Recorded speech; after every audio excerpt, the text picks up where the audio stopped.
this will be my attempt to help you with understanding the passage, this letter written by Alan Dershowitz, and helping you to identify the argument-based techniques that create his message and tone.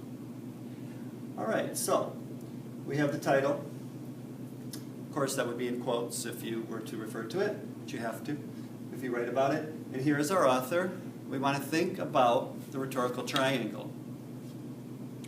So, do we know anything about him? Well, I think he's a Harvard professor, and his last name, you may not realize it, but a lot of people would recognize it as Jewish, right?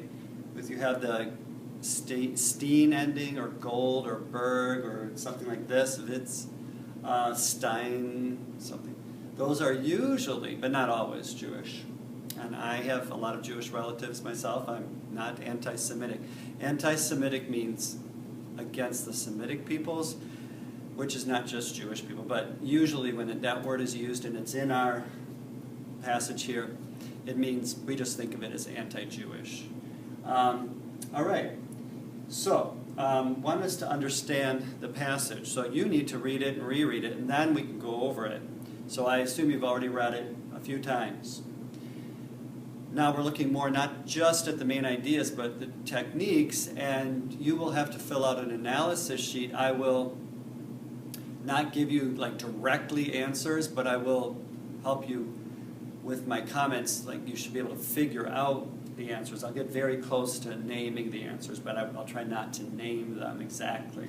So you have to do some thinking, not just repeating. All right, so we start out.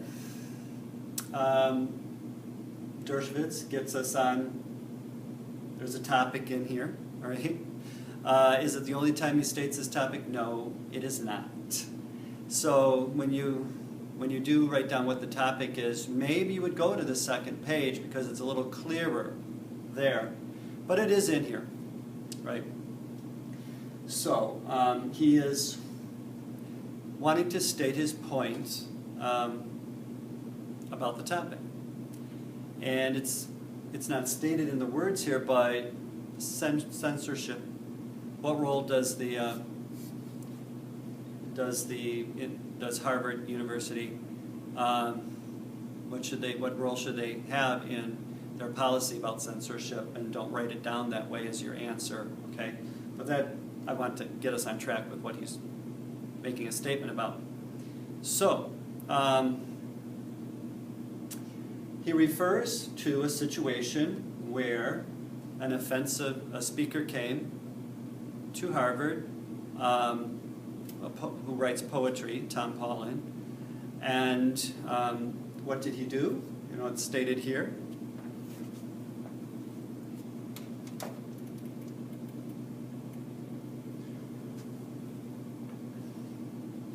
He's pretty offensive because he wants the murdering of any Jews that move into like Palestinian areas of Israel, right? So there are areas of Israel that belong just to the Israelis, the Jewish Israelis, and there are areas that are more established just for the Palestinians or Arabs, okay? So those Jews that move into the non-traditional Jewish areas, he says they should be killed, all right? So that is offensive speech. Should that be censored on the Harvard campus? Well, what is Dershowitz doing here with his audience? Who is his audience? It's Harvard students, all right?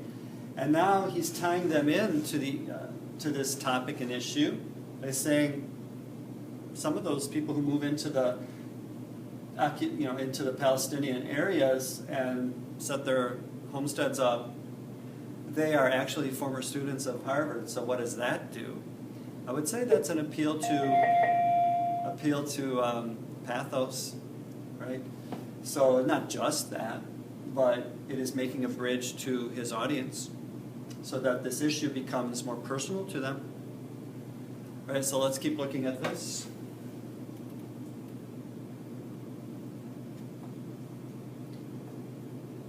Or we get some historical background, right? Some of the words we may not know, but this is a German word, Judenrein, and it just means outcast, all right? So, he's saying that even the areas that are Palestinian now, they weren't always, all right? Maybe there was a time when they were not, where the Jews were prohibited from those areas, but that was only a 20-year period or so. All right, so that isn't his main point. So we'll keep moving along.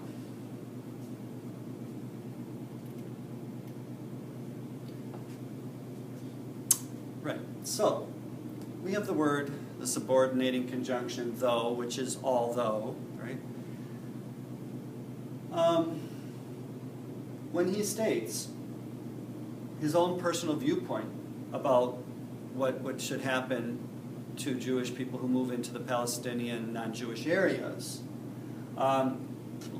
he's Jewish himself, but he opposes building of settlements, of the Jewish people building settlements in the Arab areas. That's a technique. What is it? Well, I would say it's one of the appeals. What would you think? Ethos, pathos, or logos? It's an appeal to ethos. Why? Because this Jewish person, this Jewish author, is not just blanketly supporting anything done by Jews for their benefit. So he's taking a stance, a moral stance, based on morality itself, what is right and wrong, not just what is right for Jews and not right for Jews. So would that enhance his credibility? Yes, because not everyone who reads this or hears this is going to be Jewish. So he's appealing to a broader audience and stating a moral stand that isn't in his favor or his people's favor. So definitely an appeal to ethos. So that, I would just say that's what that technique is. Now, in the next paragraph, refers back to that poet who spoke at Harvard. He's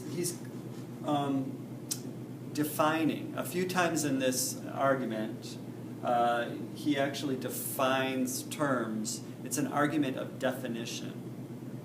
So, Paulin's statements are hate speech.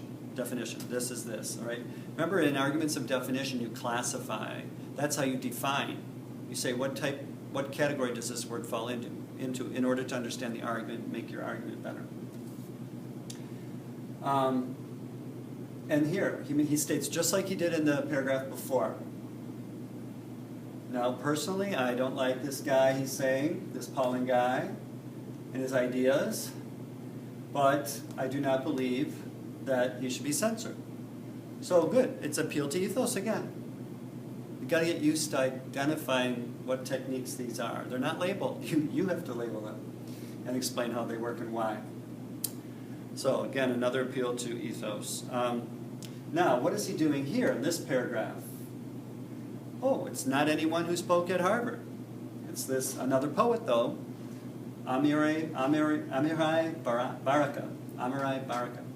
So he spoke at Wellesley, it says on the next page, which is another elite Eastern university. It, I think, is the sister school of Harvard. Of course, at one time, Harvard would have been probably all male. Wellesley is female.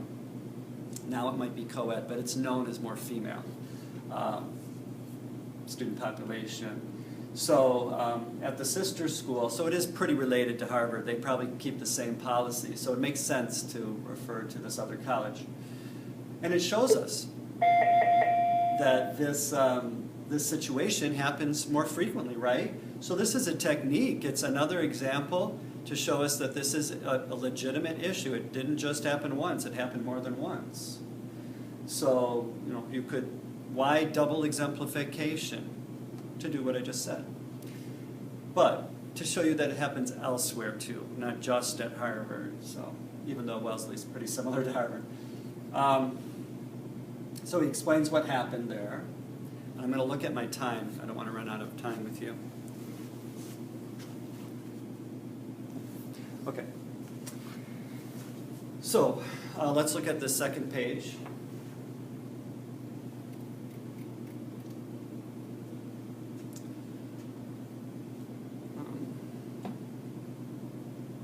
So he uses it again. Would this constitute enacting a policy of a university to censor this kind of speech? So he prompts another response. So he's responding here to that question. So he says, the dangerous road to selective censorship. That's a metaphor, but so what? I mean, we'd have to explain why he uses a metaphor. It's not that important. The dangerous road to selective censorship.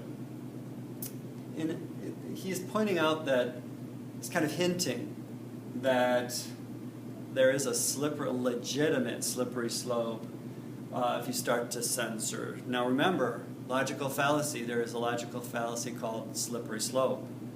And it can be a fallacy, but here he's just pointing out that there could be a snowball effect, right? That one type of censorship could lead to another, could lead to another.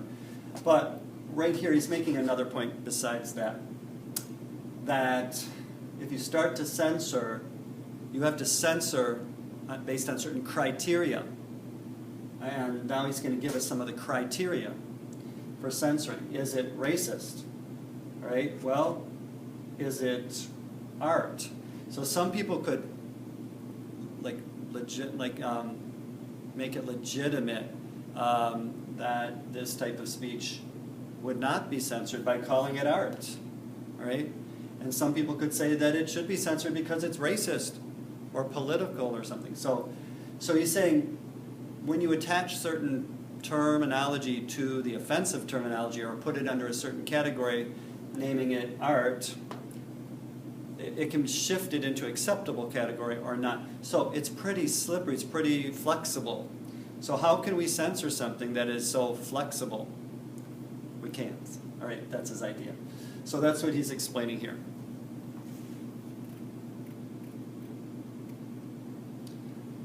And it's subjective. The idea is subjective is conveyed here in the eyes and experiences of the beholder. Some people might consider it offensive, some might not. So it just can't be censored. It's too open-ended, right? It's too variable, too subjective, right? When he mentions, this is quite interesting right now, he's saying that people who are very prejudiced, and this is a Jewish man, he's actually, at this time, early January 2014, they're considering whether to take him off of life support. He's been in a coma for 8 years. He used to be the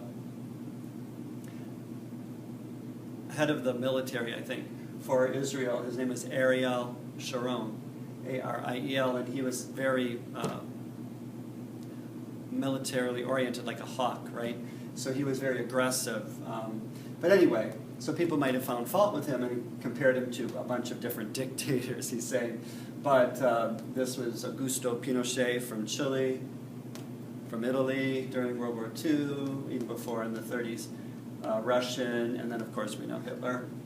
But anyway, he's just saying that comparing a Jew to a certain type of dictator to make it most offensive is what he's bringing up there. They wouldn't compare him maybe to these people, but only to the one that persecuted the Jews the most. All right? So yes, he's just saying that people can be very offensive in their wording, right?